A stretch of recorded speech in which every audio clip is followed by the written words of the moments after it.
본 방송에서 제공하는 투자 정보는 투자 판단에 대한 조언입니다. 방송에서 제공하는 주식의 가치, 가격 상승 및 하락에 대해서는 방송사에서 보장하지 않습니다. 시청자 여러분 안녕하세요. 오늘을 돌아보고 내일을 준비하는 오늘장 내일장 2부 진행의 백선혜입니다. 장 마감까지 확실한 승부 전략과 내일장 주목할 섹터까지 제시해드리고 있습니다. 오늘도 저희 방송과 함께 하시면서 성공적인 투자 전략 가득 담아 가시기 바랍니다. 저희 방송은 유튜브를 통해서도 보실 수 있습니다. 유튜브 검색창에 서울경제TV라고 검색하시면 저희 방송과 함께 하실 수 있으니까요. 방송에 대한 의견이나 종목에 대한 궁금증 있으시면 유튜브 실시간 채팅창에 지금 바로 남겨주시기 바랍니다. 그러면 오늘장 내일장 2부 본격적으로 출발합니다.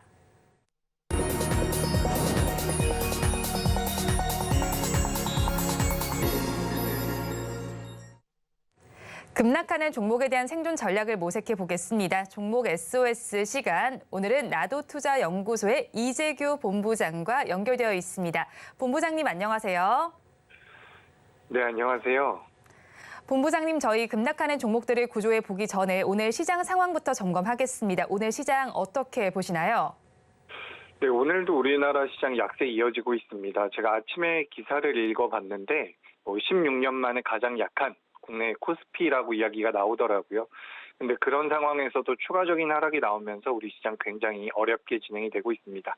그래도 다행인 것은 삼성전자가 낙폭을 제한하고 있는 모습이고 SK하이닉스 같은 반도체 쪽에서도 그래도 어느 정도 반발 매수세가 계속해서 이어지고 있는 부분은 그나마 다행인데 이제 2차 전지 쪽에서 낙폭이 굉장히 크게 나오고 있습니다. 그래서 2차 전지 쪽에 대한 종목군들이 약세를 보이면서 양시장이 크게 밀리고 있다. 이렇게 정리를 해보시면 될 것 같습니다.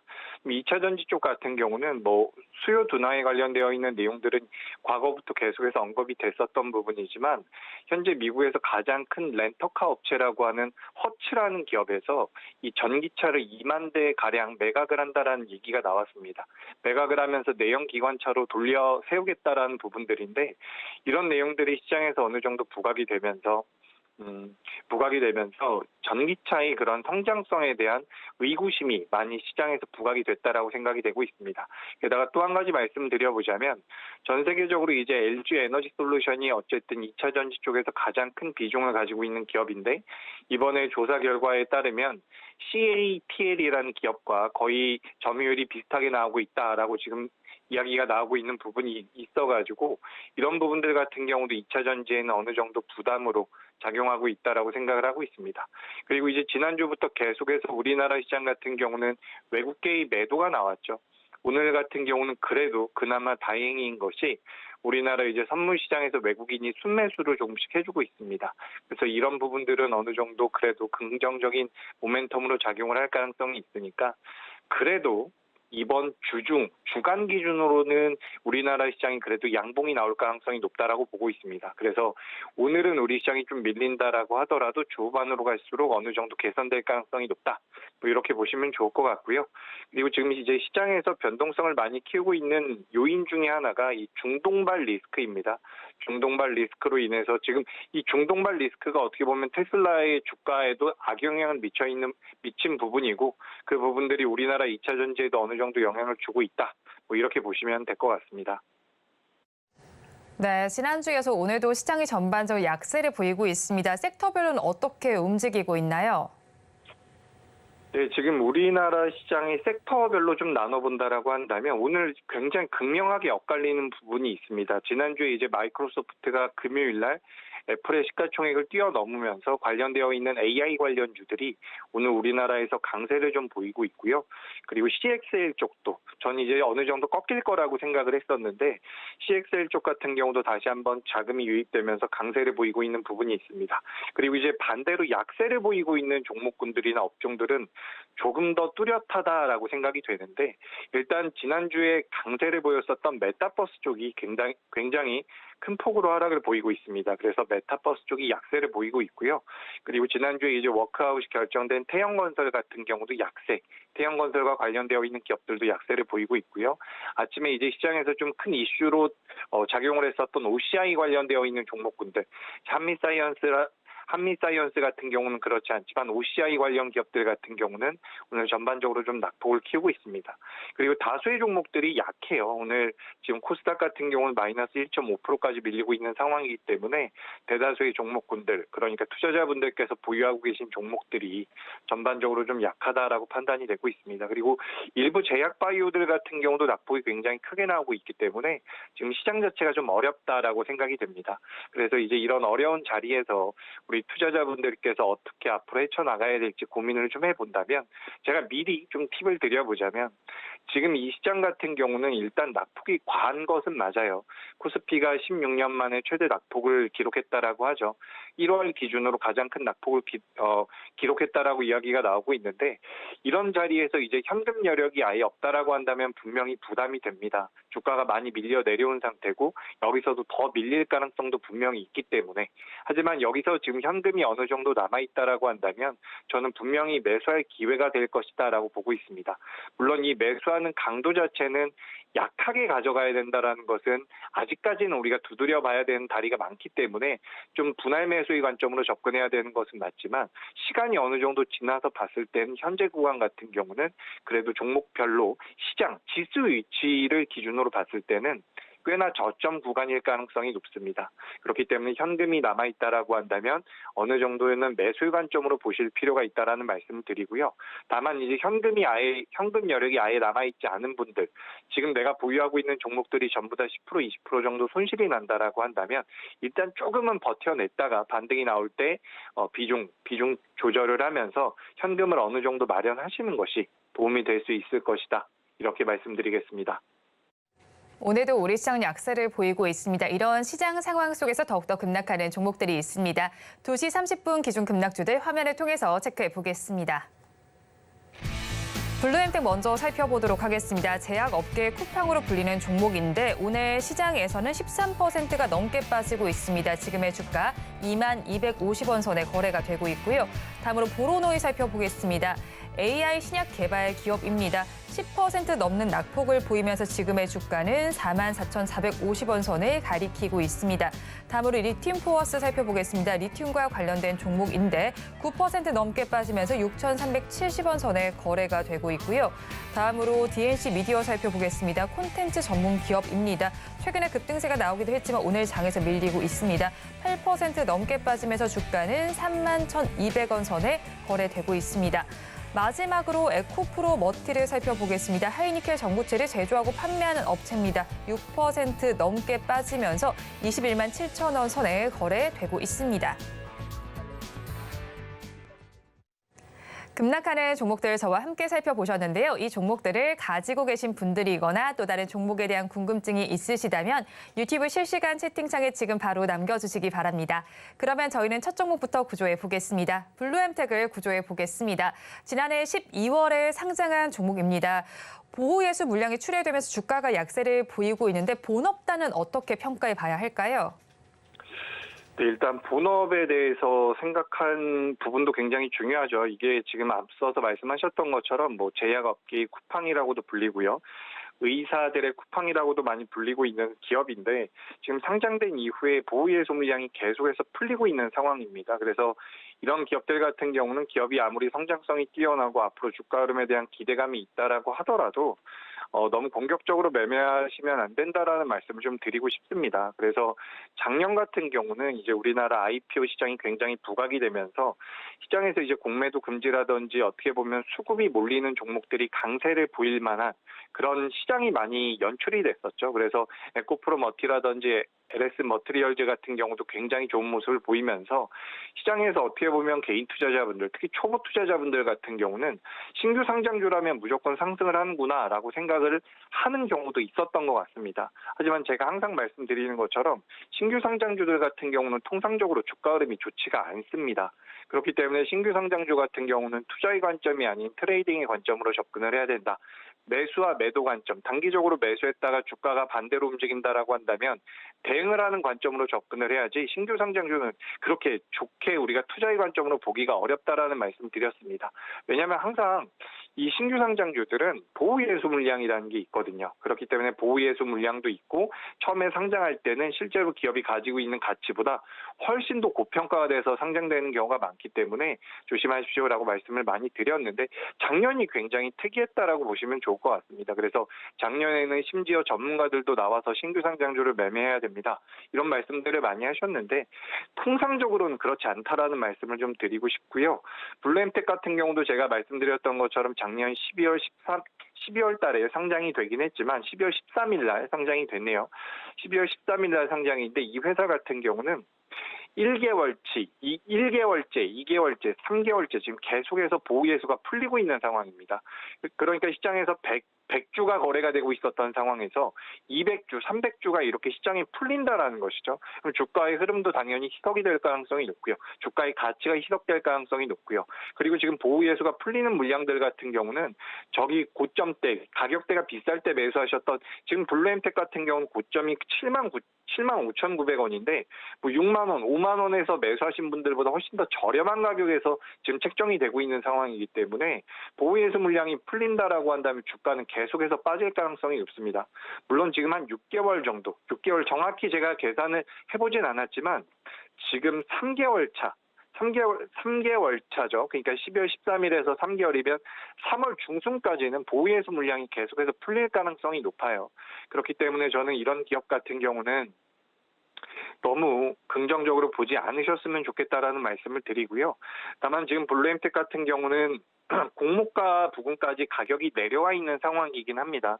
그렇기 때문에 기술적인 반등은 우리가 노려볼 수가 있기 때문에 지금 당장에는 매도하시지 않아도 되지만 뭐 앞으로 이제 신규 상장주들은 좀 지양하셨으면 좋겠다라는 말씀을 드리고요.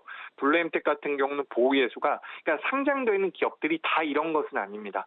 신규 상장되는 기업들 같은 경우도 보호예수가 오랫동안 잠겨 있어서 물량이 안 나오는 기업들이 있어요. 제가 좀 예를 들어 드리자면 예가 아니라 이런 말씀을 한번 드려볼게요. 최근에 이제 중동에서 지정학적 리스크가 부각되면서 흥하해운이라는 기업이 굉장히 큰 변동성을 보이고 있죠. 뭐 운임료가 올라가기 때문에 해운주가 올라간다라는 이야기가 있는데 흥하해운 같은 경우는 대주주의 물량이 대주주의 지분이 85% 정도가 됩니다. 그러니까 실제로 시장에서 유통이 되고 있는 물량 자체가 굉장히 적은 거예요. 그렇기 때문에 주가의 변동성이 굉장히 빠르게 나오고 어떻게 보면 안정적으로도 나올 수 있는 부분이거든요. 근데 지금 블루엠텍 같은 경우는 그 흥하해운과 완전히 반대의 상황이죠. 흥하해운 같은 경우는 시장에서 거래가 되는 물량이 적은 건데 블루엠텍 같은 경우는 지금 물량이 계속해서 나오고 있다라는 겁니다. 그래서 이런 부분들은 분명히 부담이 되니까 앞으로 이제 신규 상장주들을 매매하실 때는 보호예수 물량이 언제 풀리느냐 이 부분을 좀 체크를 하시면서 하셨으면 좋겠고요. 일단 지금 공모가가 이게 19,000원대일 겁니다. 그래서 공모가 부분까지 주가가 밀려 있는 상태이기 때문에 당장은 일단 좀 더 보유를 해보자라는 그런 말씀 드려보도록 하겠습니다. 블루엠텍 말씀해 주신 대로 공모가가 19,000원이 얻는데 지금 거의 공모가 언저리까지 와 있습니다. 사실 주가가 계속해서 밀리는 모습을 보이는 만큼 가지고 계신 분들께서 불안하실 텐데 일단 버티자 전략을 주셨습니다. 가격 전략 저희가 어떻게 잡아갈까요? 네, 방금 전에 제가 말을 좀 흐지부지한 것 같은데 우리 앵커님께서 말씀해 주신 대로 저는 버티자라는 의견을 드린 부분이고요. 그러니까 제가 기업에 대해서 말씀드린 부분과 이 버티자라는 의견은 좀 다를 수가 있는데 지금 그래서 이 버티자라는 의견을 드리면서 블루엠텍이라는 기업이 엄청나게 올라갈 것이다라고 말씀드리는 것은 아닙니다. 다만 이제 공모가 수준까지 밀려 있고 단기 낙폭 과대인 것은 분명하기 때문에 일단 버텨보면서 여기서 반등을 한번 노려봤으면 좋겠습니다. 그래서 손절가는 16,500원으로 의견을 드리고요. 목표가는 23,000원으로 말씀을 드리겠습니다. 제 생각엔 이게 23,000원까지 올라오더라도 저는 일단 비중 축소라든지 잘라내는 관점으로 말씀을 드리는 것이니까 버티자라는 의견 자체가 앞으로 우상향할 것이다. 계속해서 올라갈 것이다. 라는 뜻은 아니라는 것을 한번 말씀드리겠습니다. 블루엠텍에 대해서 버티자 전략 주셨고요. 가격 전략 살펴본다면 손절레 16,500원, 목표 주가 23,000원 잡아주셨습니다.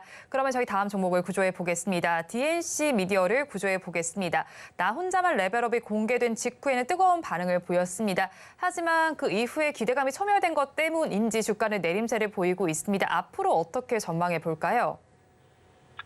네, DNC 미디어, 그죠. 최근에 이제 시장에서 굉장히 독자적인 흐름이 나왔다라고도 볼 수 있는 종목이죠. 근데 뭐 다른 밑에서 올라오는 웹툰주들에 비해서는 주가가 단기적으로 상승폭이 좀 크기 때문에 이제 오늘 주가 흐름이 굉장히 좀 낙폭이 크게 나왔습니다.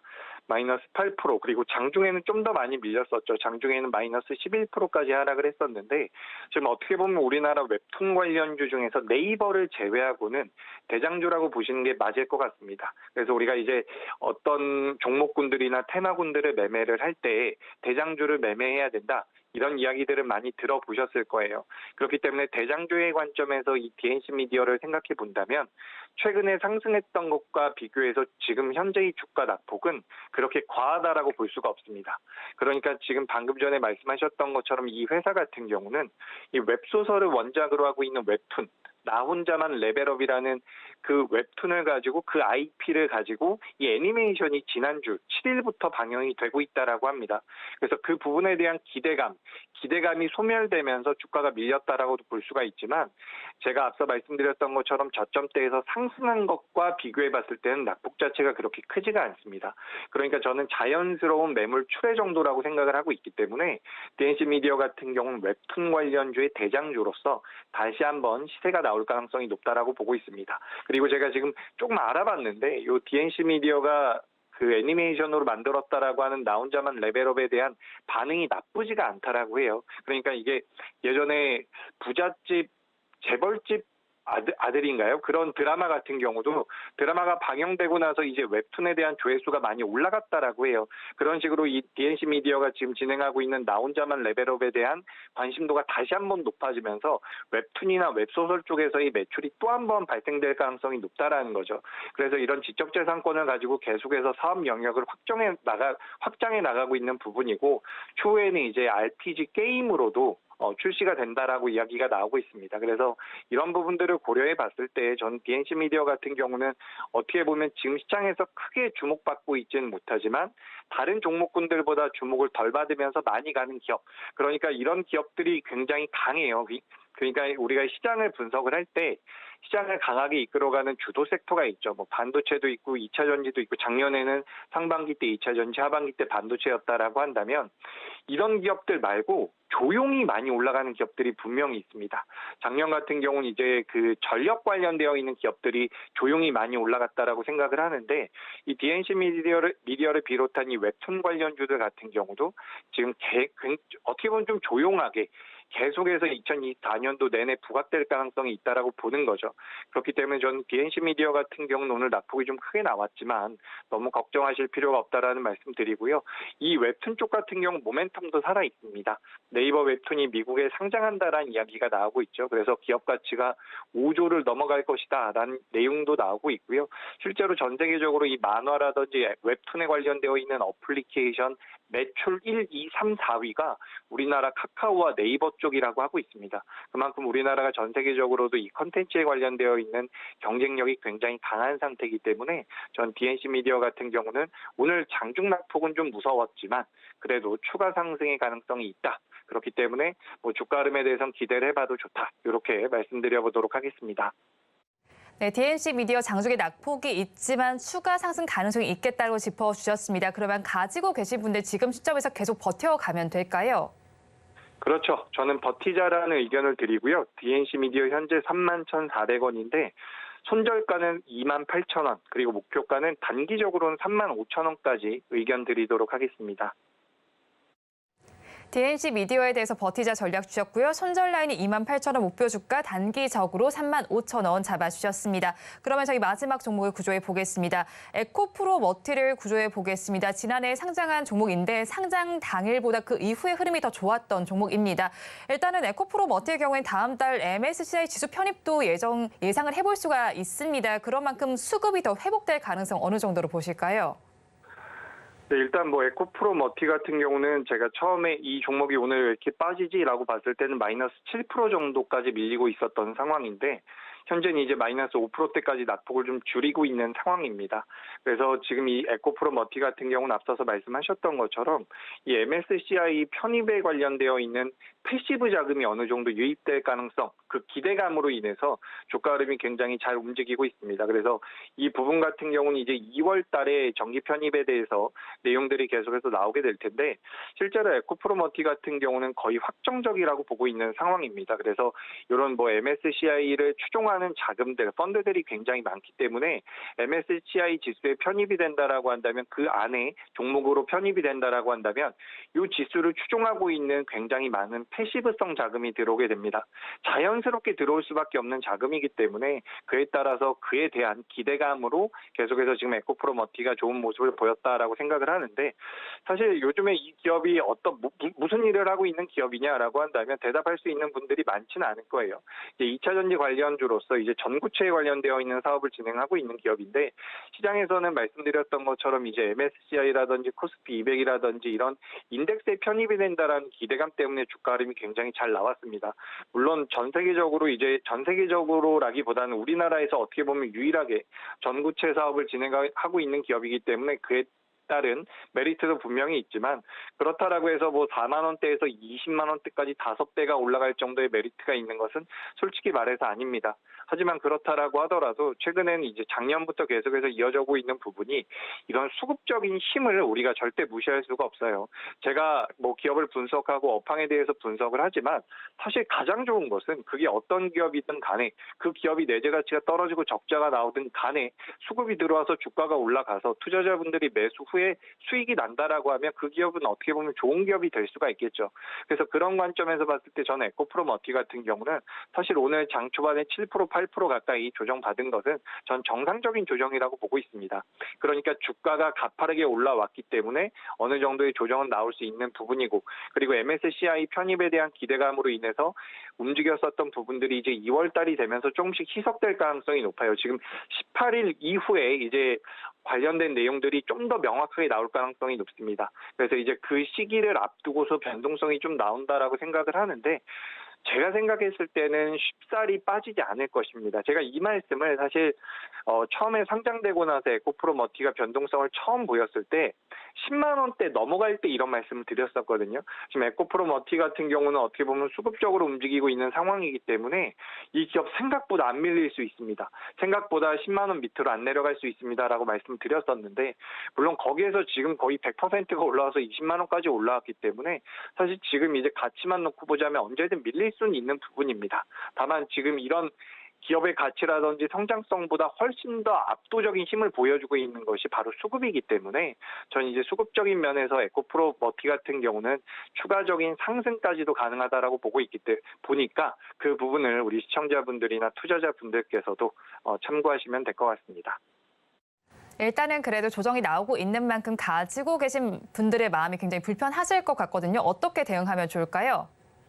네, 일단 뭐 지금까지 말씀드린 것처럼 저는 버티자라는 의견을 드려보고요. 손절가는 18만 원 그리고 목표가는 24만 5천 원을 제시해드리겠습니다. 근데 이 기업은 제가 조금 당부드리고 싶은 것은 제가 방금 전에 말씀드렸었던 그 18만 원대를 이탈하게 될 경우에는 주가가 좀 가파르게 빠질 가능성도 있어요. 그렇기 때문에 18만 원 이탈 시에는 반드시 대응을 하겠다. 이렇게 좀 생각을 하시면서 이 종목을 대응해 나가시면 될 것 같습니다. 에코프로머티에 대해서 버티자 전략 주셨습니다. 손절 라인 18만 원, 목표 주가는 24만 5천 원 잡아주셨는데 손절 라인은 조금 더 중점적으로 보셔야겠습니다. 지금까지 나도투자연구소의 이재규 본부장과 함께했습니다. 오늘 연결도 고맙습니다. 고맙습니다.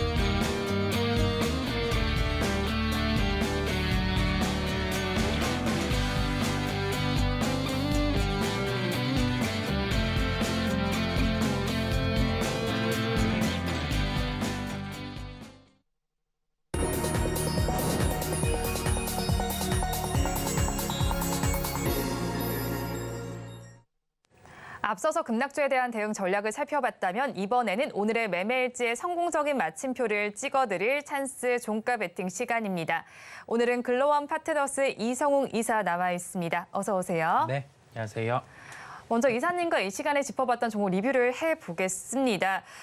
지난 8일에 공략을 해주신 종목입니다. 지난 주인데 헥토 파이낸셜이 무려 지금 벌써 13%대 수익률이 나오고 있습니다. 이 종목 계속 어떻게 바라봐야 할까요? 우리가 고가 기준 상승은 나온 상황 안에서 네. 가격은 26,700원, 현재가까지는 조정이 나와 있어요. 그랬을 때 살펴볼 점이 해당 기업 같은 경우가 최소한의 실적 기반이 어느 정도인지, 그다음에 어떤 구조에서 실적이 늘 수 있는지 부분인데, 기존의 사업으로는 나올 수 있는 영업이익이 한 130억에서 150억 정도의 영업이익이 됩니다. 여기 더해져서 알리익스프레스에서 구매를 한 이 외환 같은 경우가 이제 환전을 할 때 해당 기업에 0.3%의 수수료가 남게 돼요. 이 수수료 같은 경우는 비용을 다 제한 부분이라는 말씀을 드릴 수 있겠고요. 1조 정도의 외환에 대한 거래액이 발생을 할 때 한 30억의 영업이익이 더해지게 됩니다. 그 부분을 감안을 했을 때 지금 시가총액이 2,524억 정도의 거래가 되고 있어요. 3천억 정도의 시가총액 목표로는 접근이 가능하겠고요. 그랬을 때 현재가 기준으로는 추가로 한 20% 정도의 상승 여력이 존재를 합니다. 그렇다 보니까 가격적으로는 26,000원 초반에서는 매수 대응이 가능하겠고, 그 매수 대응을 놓고 한 20% 정도의 목표 수익률을 놓고 접근을 하시면 되겠습니다. 다시 또 대응도 가능하겠다라고 정리를 해주신 상황입니다. 오늘도 장 마감까지 한 15분 정도가 남아 있습니다. 종가 베팅할 종목은 어떤 섹터에서 찾아보면 좋을까요? 우리가 통신장비 업종에서 찾아보려고 합니다. 통신장비 업종 같은 경우는 장비 업종이 작년에 주가들이 좋지 않았어요.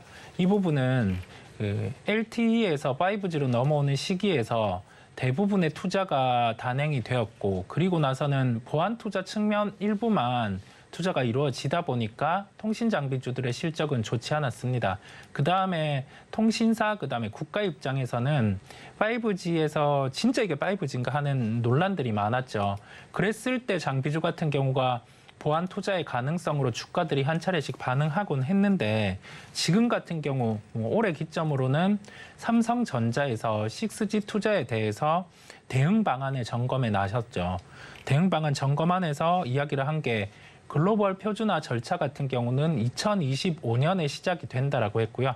2030년 전후로 6G의 상용화가 전망된다라는 점을 내비쳤습니다. 그렇다 보니까 2024년 후반부에 원래라면 주가들이 반응을 할 수 있는데 미리 선제적으로 지금 주가가 반응을 했어요. 이 부분은 우리나라에서 사업자당 주파수 할당폭 같은 경우가 100MHz 정도입니다. 이 부분은 낮은 수치다 보니까 다른 대역폭에 대해서 주파수 경매를 나설 수 있는 가능성이 있겠고, 여기 더해져서 미국 같은 경우가 3GHz, 4GHz, 7GHz 이런 구역으로 주파수 할당의 가능성이 있습니다.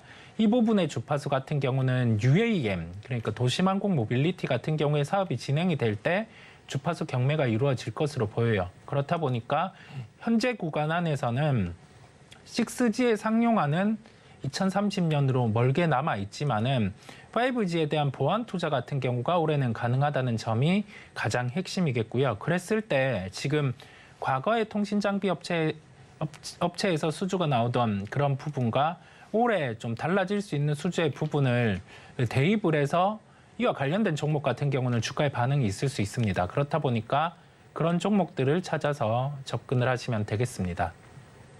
통신 장비주들 사실 그간 주가의 퍼포먼스가 나왔다라고 보기도 어려웠겠죠. 네네. 그렇다면 이번 이런 소식들을 통해서 주가의 변곡점이 될 수도 있다고 볼 수 있을까요? 여기에서 주도업종으로 등극하기에는 한계가 있습니다. 네. 왜냐하면 통신장비 같은 경우는 우리가 LTE에서 5G로 변할 때 그때 시기, 그다음에 더 과거로 가보면 3G에서 4G로 넘어올 때 그때 같은 경우가 주도업종의 형태를 갖췄고, 지금은 보안 투자라는 점이 핵심이에요. 네. 그렇다 보니까 여기에서 이 과거의 두 번의 시기 때만큼은 주가 상승은 없을 수 있습니다. 다만 워낙 주가가 빠져 있는 상황이다 보니까 연초 같은 경우에 투자에 대한 가능성을 삼성에서 열어줬고 그런데 이 6G는 바로 투자가 이루어지지 않기 때문에 6G와 5G 사이 안에서 좀 매출이 늘 수 있는 구조가 어떤지를 파악해서 접근을 하시는 게 나을 것 같습니다. 네, 또 경매와 관련된 이야기도 좀 전해주셨는데 5G 28GHz 신규 사업자 주파수와 관련된 경매도 이뤄질 예정인데 네. 어떻게 좀 전개가 될 걸로 보시나요? 여기에 대해서는 3.7에서 4GHz 권역을 열어줄 가능성이 높아요. 네. 우리나라 같은 경우는 그렇다 보니까 여기에 대해서 경매가 열리는 게 확정되는 시기 때 통신 장비주들은 반응을 할 수 있겠고요. 최근에 가장 강한 종목들이 다비기나 합니다. 에이스테커라든지 KMW 같은 경우가 워낙 주가가 빠져 있기 때문에 반응을 하고 있는 상황이고요. 이 종목들이 역시 주파수 경매가 이루어질 때는 동일하게 좀 주가가 강할 수 있음을 기억을 해두시면 될 것 같아요. 다만 아까 말씀드린 것처럼 주도주 형태는 갖출 수는 없고 여기에서 주가의 변곡점 또는 가깝게 일정상에서 모멘텀이 있을 때를 활용해서 우리가 접근을 해서 한 10%, 20% 정도의 목표를 두고 그 정도의 목표에 도달을 했을 때는 수익을 챙기는 대응 같은 경우가 가장 나을 것으로 예상이 됩니다. 네, 그렇다면 최근에 통신 장비주 전반으로 살펴봤을 때 수급적인 특징이 좀 있을까요? 수급적인 특징은 기관이 공격적으로 매수를 한다라고 하기보다는 좀 외국인 위주의 수급이 들어오는 걸 볼 수가 있겠고요. 그다음에 개인 수급 같은 경우가 저점에서는 좀 유입이 되었다가 지금은 이탈하고 있는 상황이에요. 약간의 옥석 가리기 현상이 수급으로 봤을 때도 나오고 있다라고 보이고 아마 주도주의 형태를 갖출 때는 기관 수급이 중심돼서 네. 선제적으로 유입이 될 수 있습니다. 수급에 대해서는 기관 수급이 통신 장비로 유입되는지를 체크하시는 게 수급적인 포인트라는 말씀을 드리겠습니다. 네, 기관의 수급이 유입이 되는지 한번 살펴보면 좋겠다라고 정리를 해주셨고 통신 장비주 내에서도 좀 주목해 볼 만한 종목이 있을 것 같습니다. 종가 베팅할 종목은 어떤 걸까요? 네, 종목은 솔리드입니다. 솔리드 같은 경우가 아까 5G와 6G의 중간 형태를 갖춘 그 사업 구조를 파악할 필요가 있다는 말씀을 드렸고요. 이 부분은 오픈랜이라는 점입니다. 오픈랜 같은 경우는 제조사별 장비 같은 경우가 좀 상이한데 이 부분에 대해서 연동할 수 있는 표준 기술이라는 말씀을 드릴 수 있겠고요. 무선 통신 장비 하드웨어, 그다음에 소프트웨어 같은 경우가 기존에는 같은 장비사에서 구현한 쪽만 이렇게 호환이 가능했는데 이제는 같은 장비사 외에도 소프트웨어의 호환이 가능하다는 점이에요. 그렇다 보니까 이제 다양한 제조사의 기지국 장비를 통해서 상호 연동이 가능하다는 점입니다. 그러면 이 컨소시엄에 포함된 특정 업체 같은 경우는 해당 지역에서 수주가 이루어질 때는 실제 매출이 늘 수 있는 구조고요. 그렇다 보니까 솔리드는 NTT 도코모에서 RU라는 그 부분에 대해서 오픈랜 컨소시엄에 들어갔습니다. 일본의 컨소시엄만 들어간 게 아니라 이제 미국이라든지 전체적인 글로벌 통합의 컨소시엄 같은 경우에서 포함이 될 수 있기 때문에 여기에서 5G의 보안 투자가 이루어질 때는 오픈랜 컨소시엄에 포함되어 있는 기업을 볼 필요가 있고 그 기업 중에 하나가 솔리드라는 말씀을 드릴 수 있겠습니다. 네, 그리고 앞서서 수급적인 측면에서 기관의 수급이 중요하다고 말씀을 전해주셨는데 솔리드의 수급을 살펴보니까 기관 투자자들이 오늘까지 8거래일 연속 매수 행진을 이어가고 있습니다. 네네. 앞으로도 이런 수급이 좀 포착될 수 있을까요?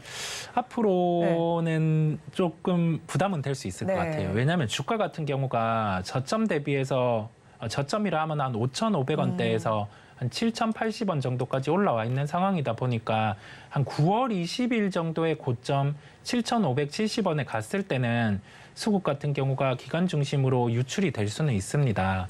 그 부분을 수급으로는 체크해 볼 필요가 있겠고요. 여기에서 주파수 경매가 이루어지는 단계의 일정이 빨리 좀 앞당겨진다라고 네. 하면은 그럴 때는 기관 수급보다는 개인이라든지 외국인 수급 중심으로 다시금 시세는 발생할 수 있어요. 그렇다 보니까 어느 정도 주가가 저점 대비해서 상승한 상황이다 보니 수급에 대한 유출 가능성도 열고 지금은 바라보셔야 되겠습니다. 네, 그렇다면 저희 솔리드에 대해서 가격 전략 어떻게 세워보면 좋을지 궁금한데 오늘도 장에서 지금 8%대 강세를 보이고 있거든요. 지금 접근하기 부담스럽지는 않을까요? 네, 그 접근에 대해서 네. 저도 부담이 있는지를 좀 고려를 했어요. 그렇다 보니 목표가를 좀 타이트하게 잡았습니다. 이게 종가 매수 기준이고 시가 매수까지 함께 포함을 하다 보니까 좀 목표가를 타이트하게 잡았고요. 네. 만일 오늘 윗꼬리를 크게 다는 흐름, 뭐 7,080원 정도에 마감을 안 하고 한 6,800원 정도까지 이렇게 윗꼬리를 다는 흐름이 나왔다고 하면은 종가보다는 내일 시가 정도 또는 뭐 모레 시가 정도의 모레 정도에 접근을 하는 게 맞는데 뭐 그런 흐름이 나오지 않았기에 뭐 종가라든지 내일 시가 정도도 충분히 접근 가능하다는 점을 열어두겠습니다. 네, 그렇다면 가격 전략 저희가 어떻게 잡아가면 될까요? 목표가는 좀 타이트하게 잡았어요. 네. 전고점 정도 7,400원 정도 목표가를 제시를 해드리고요. 여기에서 매출액이나 영업이익을 놓고 어느 정도의 밸류에이션이 나와서 시가총액 목표를 도출하기에는 당장 실적이 나오는 구조는 아니기에 밸류에이션 측면은 배제를 했고요. 최근에 대량 거래 같은 경우 1월 11일, 그다음에 오늘 같은 경우가 대량 거래가 수반이 되었습니다. 그랬을 때는 단기로 목표 가격 정도로는 도달이 가능하기에 가격대를 좀 열어뒀고요. 손절가는 6,300원을 말씀을 드립니다. 6,300원 손절가 같은 경우는 추세 초입의 단계에서 발생한 대량 거래량을 수반한 그런 가격이기에 6,300원을 이탈하면 추세 하락으로 전환될 수 있기 때문에 손절가를 6,300원으로 제시해 드립니다. 종가 베팅할 종목 솔리드 짚어드렸고요. 목표 주가는 7,400원, 손절라인 6,300원 잡아주셨습니다.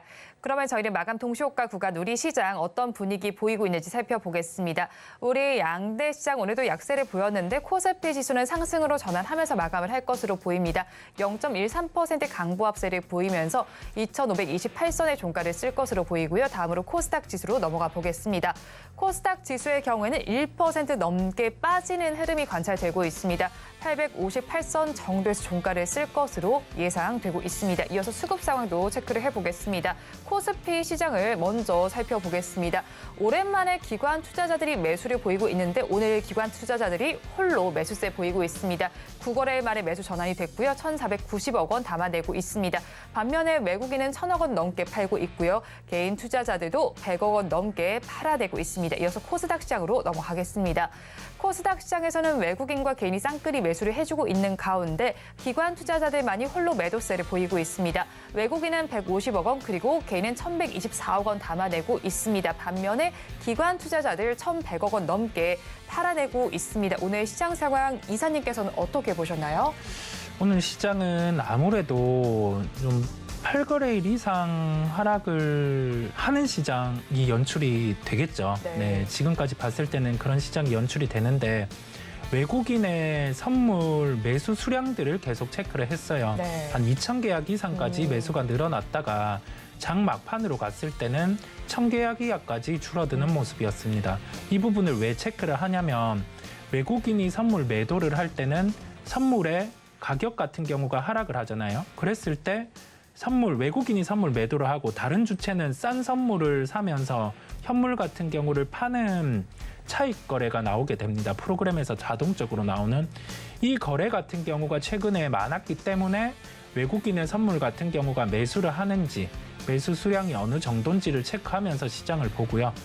오늘 같은 경우도 종가로 갈수록 이 매수 수량이 줄어들면서 거래소 기준으로 상승폭도 좀 둔화되는 모습이었어요. 코스닥은 좀 다른 모습이기는 한데 거래소는 좀 지지부진한 모습이 선물 기준으로도 연출이 되었고 코스닥 같은 경우는 오늘 수급이 외국인이 일부 매수를 해주기는 했지만은 기관의 매도 같은 경우가 출회가 되는 모습이었습니다. 그 주체 중에서 기금의 매도 같은 경우가 좀 집중이 되는 모습이었어요. 이번 주 같은 경우는 코스닥 중에서 기금의 매수 비중이 높은 종목들 같은 경우는 좀 매수에 대한 접근을 지양할 필요가 있고 보유하고 계신 종목도 기금의 매수 같은 경우에 비중이 높은지를 좀 체크해 보실 필요가 있다는 점을 수급을 통해서 말씀을 드립니다. 네, 그럼 오늘 좀 특징적으로 움직인 섹터는 어떻게 보셨을까요?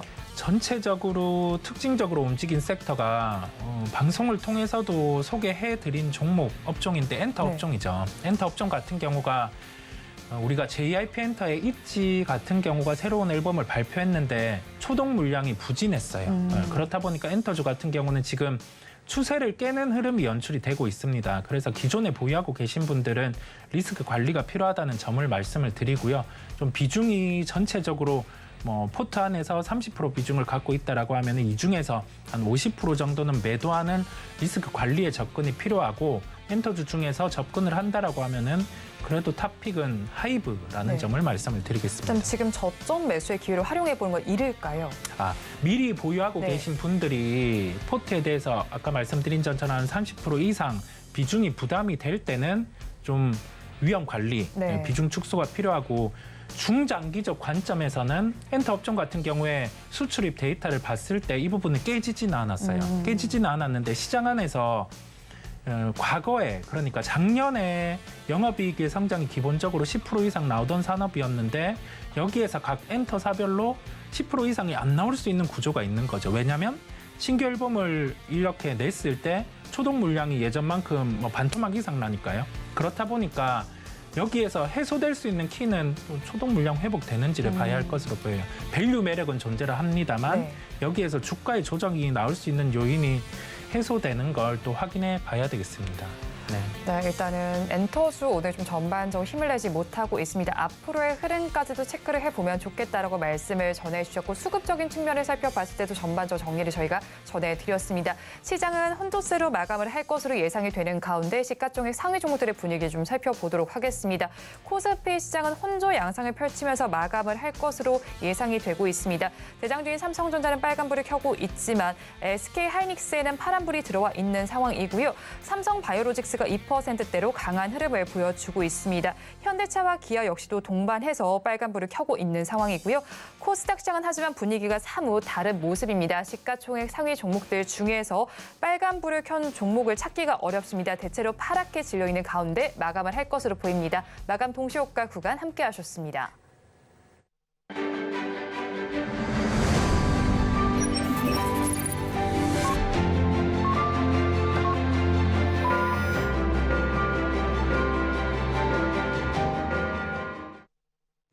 우리 증시 연일 힘을 내지 못하고 있습니다. 오늘 역시도 힘을 내지 못하면서 마감을 짓게 됐는데요. 그러면 업종별로 어떻게 마감했는지 살펴보겠습니다. 코스피 시장 먼저 살펴보겠습니다. 하락한 업종이 두드러진 가운데 상승불을 켠 업종도 있습니다. 금융업종이 1.26% 강세로 마감을 했고요. 그 뒤를 이은 업종이 보험 업종입니다. 1.17%의 강세, 그 다음으로는 운수장비 업종에서 1.13%의 강세가 관찰됐습니다. 다음으로 코스닥 시장으로 넘어가 보겠습니다. 코스닥 시장에서도 하락한 업종이 더 많이 나타나고 있습니다. 하지만 종이 목재 업종은 5%대 강세 흐름을 보여주면서 마감이 됐는데요. 그 안에서 가장 큰 상승률을 보여준 종목은 동아기업이었습니다.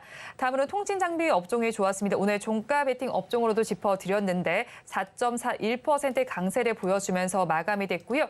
그 안에서 가장 큰 상승률을 보여준 종목은 라이트론이었습니다. 그 다음으로는 운송업종이 좋았습니다. 1%대 강세로 마감이 됐습니다. 오늘 시장도 아쉽게 마무리가 됐지만 이제 내일 장에 대한 전략을 짜봐야겠죠. 오늘장 내일장 전문가님들께 여쭤봤습니다. 화면으로 확인해 보시죠.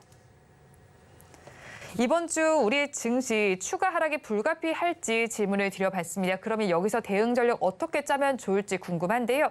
먼저 알파경제 김종유 이사님께서는 턴어라운드 업종의 저가 매수를 대기해보자라고 말씀을 전해주셨습니다. 다음으로 인포스닥데일리의 최양호 대표님께서는 삼성전자에 대해서 조정 시에는 매수를 해보자라고 전해주셨고요. 마지막으로 나도투자연구소의 이재규 본부장님께서는 주중의 반등을 기대해 보면서 해운과 물류에 관심이 필요하다라고 말씀해 주셨는데 이사님께서는 우리 증시 추가 하락이 불가피하다고 보시나요? 지수로는 여기에서는 반등이 나와줘야 돼요. 네. 거래소 기준으로는 반등이 나와줘야 되는데 삼성전자를 봤을 때는 반등의 가능성이 더 높다라고 보여요. 그랬을 때 삼성전자 외에 거래소 기준 시가총액 상위주 같은 경우에 목록들을 보면 자동차 같은 경우는 여기에서 하방 경직성이 나타날 가능성이 높겠고요. 2차 전지 셀 업체 같은 경우가 좀 부담입니다. LG에너지 솔루션이라든지 삼성 SDI 같은 경우가 신저가 형태, 특히 삼성 SDI 같은 경우는 신저가를 쓰고 있죠. 52주 신저가를 쓰고 있죠. 그랬을 때 2차 전지 셀 업체 셀 업종 같은 경우가 좀 하락을 멈춰주는 시기 안에서는 전체적인 지수가 반등이 나올 것으로 보이고요. 그렇지 못하다고 하면은 지수는 여기에서 버티는데 삼성전자 같은 경우만 반등이 나올 수도 있다라는 시각을 거래소에는 가지고 있고요. 코스닥 같은 경우도 에코프로 BM이 반등이 나와줘야 돼요. 그렇지 않으면은 지금 시가총액 상위주의 흐름들을 봤을 때는 알테오젠이나 셀트리온 제약, HPSP, JYP 엔터 이런 종목들이 아직은 바닥을 잡지는 못하는 흐름이 나오고 있거든요. 그렇다 보니 코스닥에서는 에코프로 BM의 반등을 먼저 보도록 하겠습니다. 네, 코스피에서 2차 전지주의 반등 그리고 코스닥 시장에서는 에코프로 BM의 반등을 먼저 보자라고 정리를 해주셨고요. 시장 자체가 좀 어렵습니다. 그러면 이런 시장 상황 속에서 내일장에서는 어떤 섹터 바라보면 좋을까요? 시장이 녹록치 않아요. 네. 지금은 봐야 할 것들이 많습니다. 기존에는 추세적인 흐름만 보고 외국인의 순매수 매도만 보고 수급적인 측면과 추세적인 면을 놓고 종목들을 택하면 됐지만 최근에는 외국인의 선물 흐름, 그다음에 금융투자 주체 프로그램 매도 흐름, 그다음에 여기 더해져서 이제 기금 주체 같은 경우도 종목별로 매도가 나올 수 있기 때문에 그 흐름까지 함께 봐야 되는 상황이에요. 그 국면 안에서 수급의 종목들이 이미 너무 강했다는 점이 하나의 부담이기도 합니다. 그렇다 보니까 우리가 가깝게 마지막 남은 이벤트에 반응할 수 있는 업종들을 먼저 체크해 보는 게 나을 것으로 예상이 되고요. 그렇다 보니까 우선 가깝게 일정이 있는 쪽을 찾아서 좀 추려보는 게 하나의 방법이라는 말씀을 드립니다. 네, 그럼 가깝게 일정이 있는 섹터가 어느 쪽일까요? 예, 이 섹터 같은 경우는 IT입니다. 네. IT인데 우리가 대형 IT 쪽을 지금 바로 아주 강하게 매수를 한다라는 점보다는 갤럭시 24 같은 경우에 언팩이 이번 주 수요일에 있어요. 네. 네, 그 다음에 이제 24 같은 경우에 실제 판매는 1월 30일이죠. 그 다음에 금요일 같은 경우가 애플의 비전 프로 사전 판매가 있습니다. 양대 그 업체에서 새로운 제품들을 내놓는 거죠. 그런데 갤럭시 24 같은 경우는 이번에 온 디바이스로 넘어가는 하나의 중간다리 역할을 하는 시스템으로 보여요. 이게 탑재를 한 부분이 스냅드래곤을 탑재를 하다가 국내 일부 모델에 이제 엑시노스라는 칩을 다시 탑재를 하기 시작했고요. 그다음에 가우스 AI를 적용을 했다 보니까 여기에서 기존과는 다르게 번역 부분이라든지 아니면은 그 디바이스 안에서 구현되는 새로움을 보여주는지 많은지에 따라서 이 관련된 종목들의 방향성이 걸려 있을 것으로 보입니다.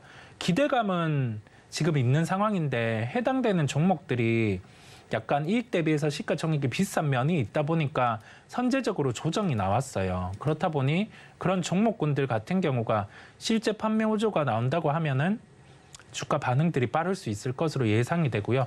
애플 비전 프로 같은 경우는 초기에 시장을 침투하는 거기 때문에 여기에서 폭발적인 판매량은 기대는 하지는 않고 있지만은 예상되는 스펙만큼의 초기 판매 한 50만 대 이상 이 정도만 나타나 준다라고 하더라도 관련된 종목들 같은 경우는 소프트웨어 쪽을 중심으로 먼저 반응을 할 수 있겠습니다. 그렇다 보니까 이런 종목군들 주가가 이만큼 떠 있는 쪽 말고 좀 이익 대비해서 시가총액이 부담스러워서 빠져 있는 종목들 위주로 보면 그래도 도움이 되지 않을까 생각이 듭니다. 네, 이익과 비교해서 시가총액이 빠져 있는 쪽을 보자라고 말씀을 전해주셨는데 언팩 행사가 열리게 됩니다. 네. 그래서인지 오늘 또 온디바이스 AI 섹터에서는 좀 강세 흐름이 관찰이 되는데 네. 이 언팩 행사를 전후해서 이 섹터를 바라보는 시각은 좀 달라져야 할까요? 맞아요. 구체적으로 종목들이 제주 반도체라든지 오픈엣지 테크놀로지 이런 종목이 있습니다. 제주 반도체는 눈으로 보기에도 주가가 많이 떠 있는 상황인데 시가총액 7천억 이상까지는 그 언팩 행사 전후로 다시금 도달이 가능할 것으로 보이고요. 오픈엣지 테크놀로지는 아까 말씀드린 전처럼 이익 대비해서 시가총액이 기대감으로 상승을 강하게 했기에 지금 가격 조정이 나와 있는데 그 가격 조정을 안고도 접근이 가능해서 제가 관련된 종목으로 말씀을 드리게 되었습니다. 그다음에 애플 비전 프로와 관련해서는 라운텍, 그다음에 소프트웨어는 솔트룩스 이런 종목들이 교집합이 있는 종목입니다. 그렇다 보니까 결론은 뭐냐라고 하면 하드웨어 종목 같은 경우는 실제 제품이 출시가 되고는 조정이 나올 수 있어요. 왜냐하면 그만큼 판매량의 허들에 대해서 반영을 한 주가 같은 경우에 선행성이 있기 때문에 하드웨어는 접근에 대해서 좀 배제를 해두고요. 대신에 소프트웨어 쪽 같은 경우, 특히 오픈엣지 테크놀로지, 네. 솔트룩스, 여기에 더해져서 엠노라든지 아니면 이스소프트 이런 종목들은 챗 GPT 스토어까지 함께 모멘텀이 존재를 하기 때문에 네. 교집합이 되는 종목들을 찾아서 빠져 있는 군과 주가가 떠 있는 군 함께 이렇게 좀 조합을 해서 보시면 되겠습니다. 네, 교집합이 되는 구간이면서 주가가 좀 빠져 있는 종목들을 바라보자라고 정리를 해주셨습니다. 지금까지 글로벌 파트너스의 이성웅 이사와 함께했습니다. 오늘 말씀 고맙습니다. 네, 감사합니다. 오늘장 내일장 2부에서 전해드린 내용 정리해서 보여드리겠습니다. 화면으로 확인해 보시죠. 오늘장 내일장 2부의 핵심입니다. 오늘 종목 SOS 시간에는 블루엠텍과 DNC미디어, 에코프로 머티를 구조해 드렸습니다. 세 종목 모두에 버티자 전략 주셨고요. 반등을 기대해 보자라고 덧붙여 주셨습니다. 다음으로 종가 베팅할 종목 솔리드 짚어주셨습니다. 6G 시대 개화를 앞두고 있는 만큼 선제적으로 공략을 해보자라고 전해주셨고요. 마지막으로 내일의 승부수로 IT 섹터 짚어주셨습니다. 본 방송에서 제공하는 정보는 투자 판단에 대한 조언일 뿐 해당 주식의 가치와 수익률을 보장하지는 않습니다. 아울러 서울경제TV와 서울경제신문은 당사의 브랜드입니다. 최근 당사를 사칭하는 피해 사례가 늘어나는 만큼 각별히 주의해 주시기 바랍니다. 오늘장 내일장 2부에서 준비한 순서는 여기까지입니다. 저희는 내일 이 시간도 여러분과 함께하겠습니다. 오늘도 시청해 주신 여러분 고맙습니다.